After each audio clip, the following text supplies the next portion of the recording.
Hi everyone, welcome back to my channel La Fraise. I'm Noémie, I'm a student in costume making here in Brussels. I also sell fabric and teach sewing classes in a haberdashery. This week I'm coming back with a shirt. It's been a while, but I'm making a couple more shirts that are being added on to the shirt series I have done. I've already made 4 shirts and discussed them in great length, so if you are interested, I will link the shirt series in the description down below. And I also have tutorial for how to do the rounded sleeves I've done on this shirt, on how to do a burrito method for the back yokes. Those two are coming shortly on the channel, and already on the channel when this video goes live is how to do a sleeve placket. So I'm slowly building up different tutorials to help you sew your shirt. I'm also planning to sew, but that's a little bit further away, how to do a shirt collar, so make sure you subscribe if that's something you're interested by. And without further ado, let's talk about the shirt of this week, which I'm wearing right now, and it's the Adeline shirt by Coralie Bijasson, which is a French pattern designer. I have decided to sew this shirt because actually this is the shirt pattern that I am teaching in my shirt making class, which I'm giving at the store. So because I was going to teach how to make this shirt, I really wanted to give it a go and test the pattern for myself to make sure I had it well covered. I'm going to start by talking about the fit of this shirt. I'm very sorry, the light is really bad. It's been night all day today. For some reason the sun never rose, so I never had good lighting to take photos or to film, and I can film only today, so this is how it is. So I will put the photos so you can see what it looks like worn fully when I'm standing. And actually, compared to the other 4 shirts I have made, this one is a lot less oversized. This is also the first shirt I'm making in this shirt series that has bust darts, so it is a little bit more fitted. Not too much. It has still quite a bit of a relaxed fit at the back. Like, I don't feel overly constricted. That is something I was a little bit scared about when I saw that I was making such a fitted shirt. I didn't want something that felt too tight, and I didn't want to have to open all of the buttons to get in and out of it. What I really like with my oversized shirt is that I can just pull them on and off like a t-shirt and it's fine, and here it's actually fine as well. Same for the wrist. I hate when I have to unbutton the cuff to get my hand in and out, and here they go in and out without me to have to open anything. So for me that's the right amount of ease. If I can just put it over my head and, you know, have my arms go through without having to open any button, that is perfect. And like, looking at myself in the viewfinder now, I do think it's also nice to have a model that's a little bit more fitted and that's maybe a little bit closer to the body compared to all of the other models that I had that were so much larger. So I would say fit wise, this is the big difference about this shirt. The bust darts, the fact that it's more fitted, and it has quite a different look in the end because of this tight fit. However, I have shortened it by 5 centimeters, and the reason is I am much wider in the hips than in the bust. On a size chart, I should grade out for my hips, which I tend to never do, and it was not a problem with the oversized shirts I had made because they're really baggy and so they fall over your hips and it's fine without grading out. Here, because it's a lot more fitted actually with the length that was planned, which was a little bit long for me to be honest, it just would not shut over my hips. This was too much hips for too little fabric, so shortening it meant that I could actually shut the shirt without having had graded it, which in the end worked better for me lengthwise. I shortened it to the same length as my Cameron shirt, which I really liked. All of my other shirts were roughly the same length, and this one was strangely long, so that's something you might want to look into. I find that compared to other shirts I've done, this one is particularly long. And as I know, I like to tuck it into my pants most of the time anyway. If it's too long, it's kind of cumbersome. And if I had wanted it out of my pants most of the time, I would have needed to grade out for the hips because of the tight fit on it. The fabric I chose is a cotton satin that we have at the store. I have to say I really liked it when it came in. It really caught my eye and I was really happy to buy it and make it. I don't know if it's because this shirt has been on my project pile for way too long. I'm not a big fan of it anymore, but I don't know if I need to give it a bit of time. It might be just because I worked on this for too long and I'm a bit sick of the pattern. I know that I tend to have that. I think that the pattern is a bit bigger and more like 70s than what I'm used to wearing. I don't feel really like myself wearing this, even though it's blue and it has flowers and it has that teal green I like. I don't know, wearing it I feel not fully like myself, so I will need to wear it a little bit more and see how I feel long term about this.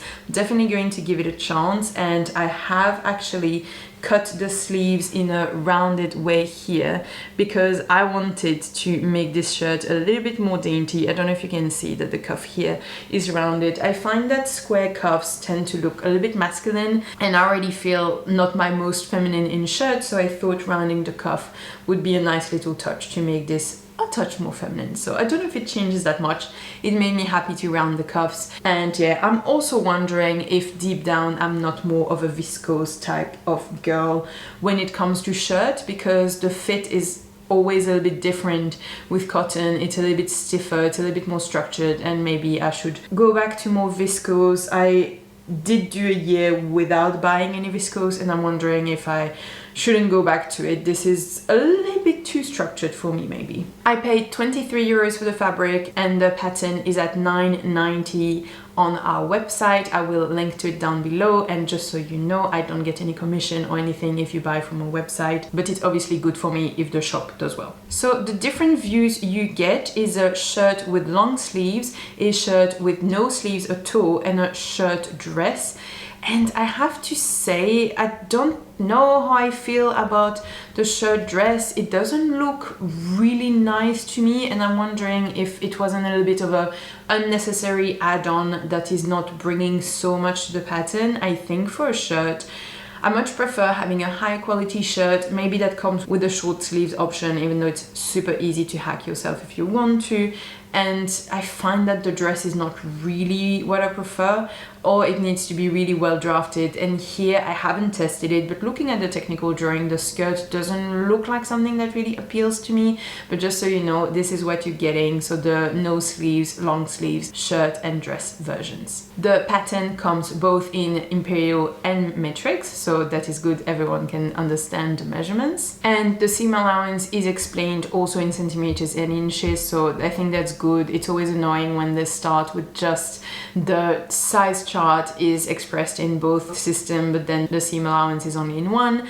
I have to say there are some places like the button bands, they give some information only in centimeters, so that's something you should be aware of. I see that most of them are converted into imperials, so I'm a little bit wondering why there's a one single number there that is not converted. At the same time, it's a place where you do have a notch working for you, so you can help yourself with the notch and not worry too much about that. The pattern comes from French sizes 34 to 48, which is a UK 2 to 20, so it means that we go from a bust 36 inches and 3/4 to a 48-inch bust. And in the levels that are suggested by Coralie, the shirt is qualified as a difficult project. I don't know, it doesn't translate well, but it also sounds like that in French. It's a way to have chosen the word difficult instead of expert or something that sounds positive. Here it's like, it's difficult to be worn, it's a difficult pattern. It's not so difficult. It's a shirt. If you know shirts, it's not more difficult than another shirt, but the fact that they have chosen difficult makes it sound like it's difficult. Now the instructions is where I have the most grievance with the patterns. I have a few things I'm not a massive fan of. I think in general this can be summarized into those French patterns are more in the line of your Burda and limited explanation type of pattern. I'm not saying it's as bad as a Burda, but it's definitely on the more short side of the instructions, and I feel like if there are techniques, especially in shirts where they are quite complicated, I think about the sleeve plackets and that type of things. I think if you do not know what you're doing, the booklet doesn't help and doesn't make enough sense to help you. So the sleeve placket, I actually teach it in class fully sewn the other way around. I have made the one here following the instructions from the booklet to test it. I strongly disagree with the way it's being built. If you do have the Cameron shirt from Helen's Closet, I do prefer that direction of building the placket a lot better. This is the method I teach to my students. Sleeve plackets, all wrong for me. I mean, it's not, I hate being negative. It's not all wrong, but it's all entirely not the way I would have chosen to make it do for people, and also the explanations in the booklet are really, really tricky to understand. I do sympathize that it must be so hard to explain in a booklet, but again, Helen's Closet has a really good example of how to make it understandable fully with a booklet, and I managed, and it was clear enough and I felt confident. Not the case at all here. However, Coralie Bijasson has a video tutorial to help you with this, with her method. So if you want to do it the other way around, you need to find another tutorial. But the tutorial is only in French. By the way, the whole shirt has a video tutorial as well. It's also only in French. Then there's the thing with the notches in the armhole. For some reason, there's 2 notches at the front and 1 at the back. Yes, I did sew my sleeves on backwards the first time because I'm so used to having 2 notches at the back and not really following the notches like I should.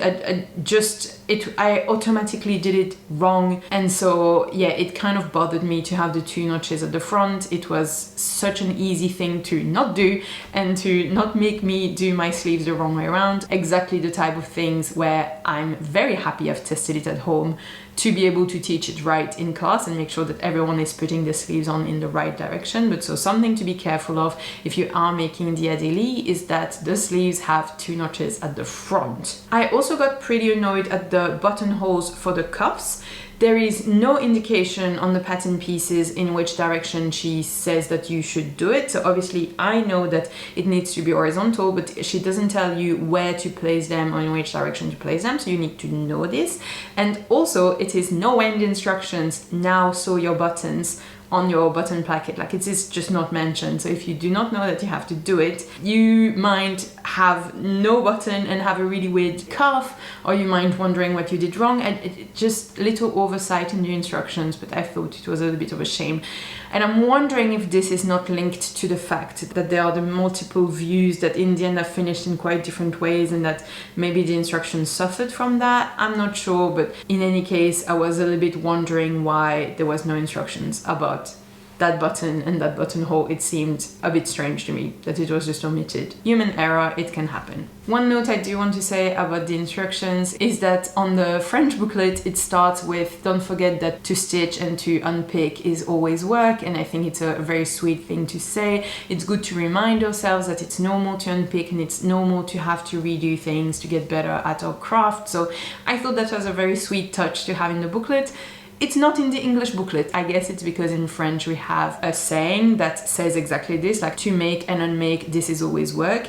And I guess because this doesn't exist in English, they didn't want to do a bad translation, but I think the sentiment is still very sweet. Remember that even if you are unpicking, you are progressing, and this is work and this is good. In the extra resources, as I have mentioned, there are the video tutorial for specifically the placket and also for the whole shirt. So those are in French, and I have, to be honest, not watched the video about the full shirt tutorial.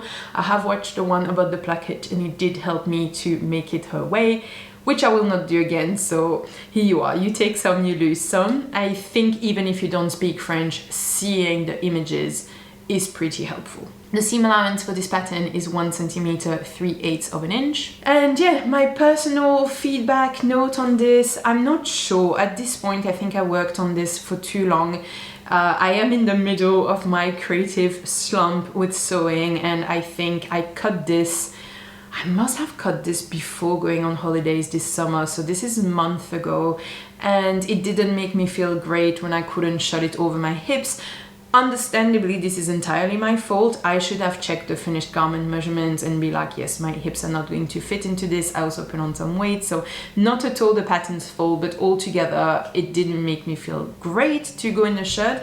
Now that I'm wearing it, I am happy that it is fitted but not too fitted. I think it's a really right middle ground. I am wondering if I chose the right fabric for it, and only wearing it will tell me about this. So I can't really make some big conclusions right now. I need to wear it and I need to see how we get along. So I will wear it to my shirt class. That'll be fun to wear it while I'm teaching the students how to make it.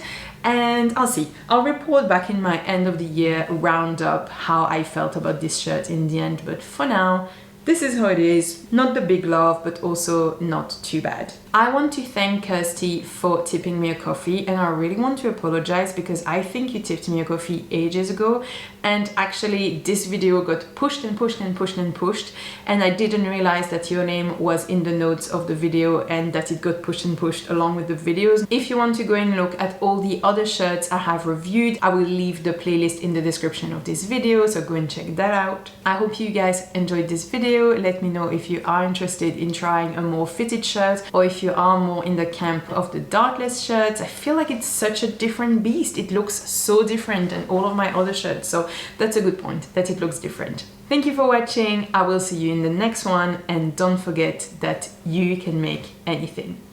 Bye!